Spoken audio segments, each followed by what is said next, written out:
Okay, I'm Bill Brown, and I went to school here from 1939 to 1943. And I'm Howard Bussell, and I did the same from 1939 to 43 also. No, you went 42. You made 3 years. Oh. I skipped one. No, well, it's all right, but That's all right. I have to correct you. I, So, yeah, Buzz and I have been friends.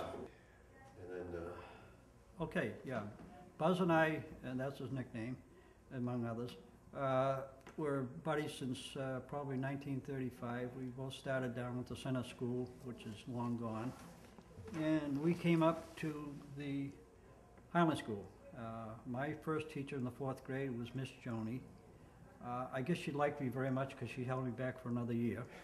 And then I had Miss Porter, and like many other children at the time, she had a wooden leg, so we call her Peg Leg Porter. yeah. And then my 6th grade teacher was Miss Tackleberry. So, and there we went on to junior high. So I'll hand it over to Bill and let him bring you up to that date, and we'll carry on from there. Well, like I said, I had Miss Harriet Hall to start, and then she left in the middle of the year, and all of Joni came in and took over for her.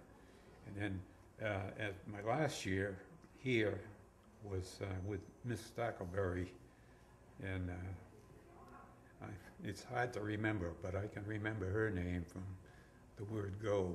Yeah.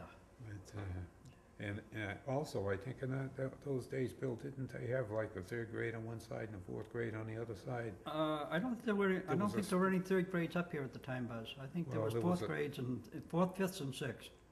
There was a split Yeah, in yeah, the yeah. one side to the other. And the only reason I know that, I went back to the town report this morning and verified it, so I wouldn't make. Okay. Couple of things that I recall, of course, was the boys and girls had separate toilet facilities, if you will. And when you come in off the playground, they had this big, ugly sink. It was about 6 feet in diameter. You pushed on the thing and washed your hands. And the boys' urinals, if you will, was a slate wall. And that was like the old Sullivan Stadium down in Foxborough. And that's what you used. Both of us were here, not at this school at the day, but during, after December 7th, 1941, as we all know, that was the start of World War II. And we collected junk, scrap, whatever you were, for scrap drives. In those days, tires had inner tubes in them. So any old inner tubes, hot water bottles, women's girdles, were all thrown into the pot for the scrap drive. Another thing that we had during those times was the war stamps. They'd come and encourage you to buy a war stamp for 10 cents. And you filled up the book for $17.50. And when you got the book filled up, we used to go down to the post office and they'd issue a war bond. And you got to remember, in those days, you could buy 3 candy bars for a dime. So it was a choice between buying the war stamp and being patriotic or buying the other. The other thing that I recall quite strongly was the boys from Camp Curtis Gill come up one day with a Jeep that we supposedly purchased with our savings stamps. I don't know if that's true or just propaganda at the time. But being kids, 10, 12 years old, it was very nice. And they came up, they demonstrated the Jeep by coming up over the back stairs from Deering Street, up to the parking lot, believe it or not. It was quite impressive. And then the other thing, I'm going to try to keep quiet in a minute. Yeah, the other thing I can recall is the back walk down here. It was a great sledding place in the winter. And just at the bottom of the hill, there's a house there now, there was a big banana apple tree. And every once in a while, we're going home, we'd confiscate one. And going back to the playgrounds a little bit. As boys often did, we once in a while got into a little scuffle. And I can recall there was a young fellow just about the same age as I was growing up, being very small.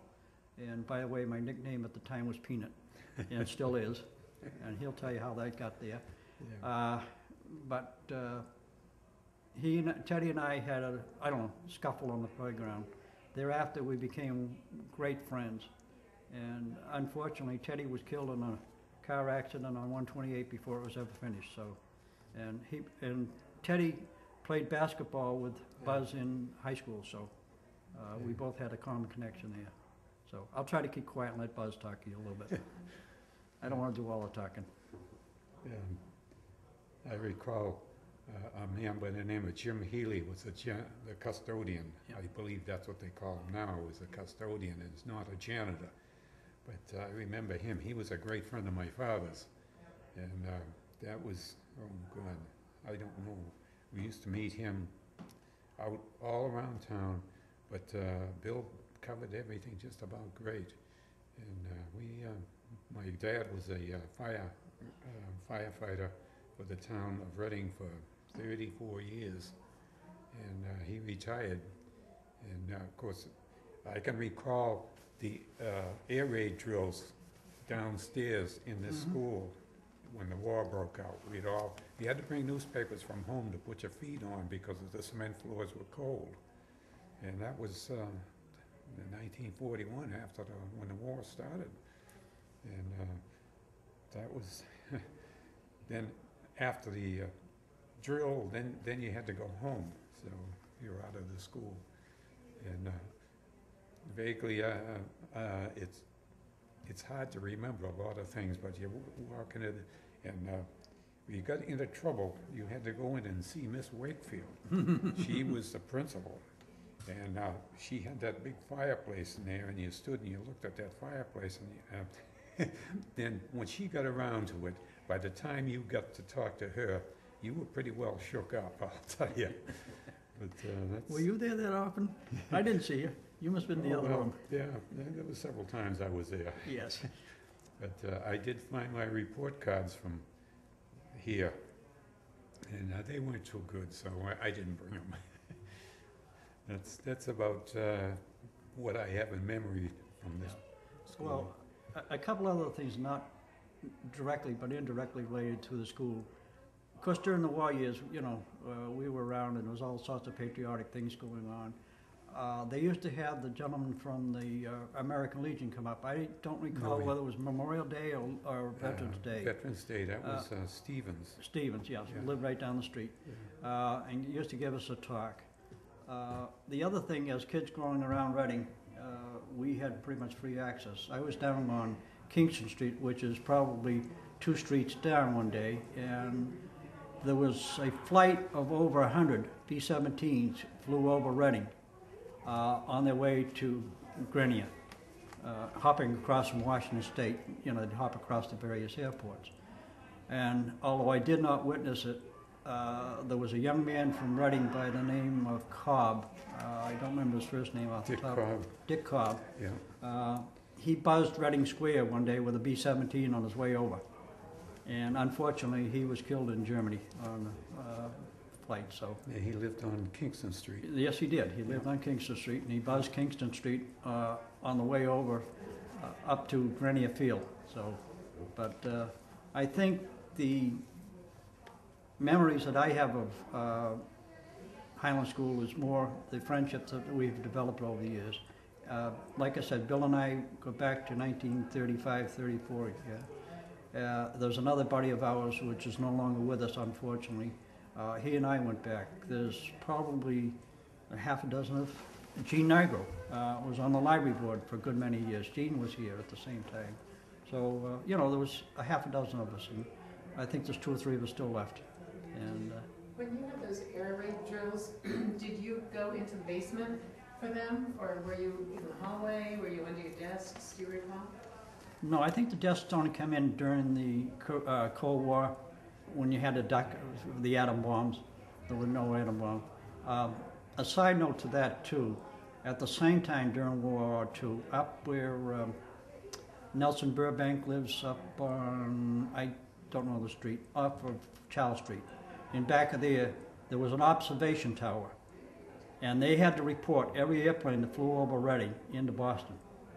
Oh, yeah, that was Wakefield Street. On Wakefield Street, off of yeah, Wakefield Street. Yeah. Yeah, yeah. Nelson Tower. Burbank, just about where Nelson Burbank lives now in Reading. Yeah. So, and I brought with me today something that everybody during World War II had, and that's a ration book. And unless you had that, you couldn't get anything. And it was very, very interesting. I also have with me a couple little. These were the change. They're a token. Is it metal or plastic? They were red for meat and blue for the canned goods. And I have one blue one here. And they were from the OPA, another government agency, Office of Price Administration. And that was in the old Center School building at the time. That's what they utilized it for. You went down there for your gasoline ration. Yep, gasoline ration, Yeah. shoes, food, meat, whatever.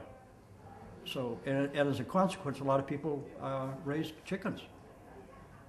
And the women would take the cloth from the chicken, the feed bags, and make sheets out of them. You know, kids today don't know what the hell it is. You know, we didn't have any money. We grew up as the tail end of the Depression. We didn't have any money. But, and no, the Highland School is a beautiful school building. So, and I'll leave it at that. Well,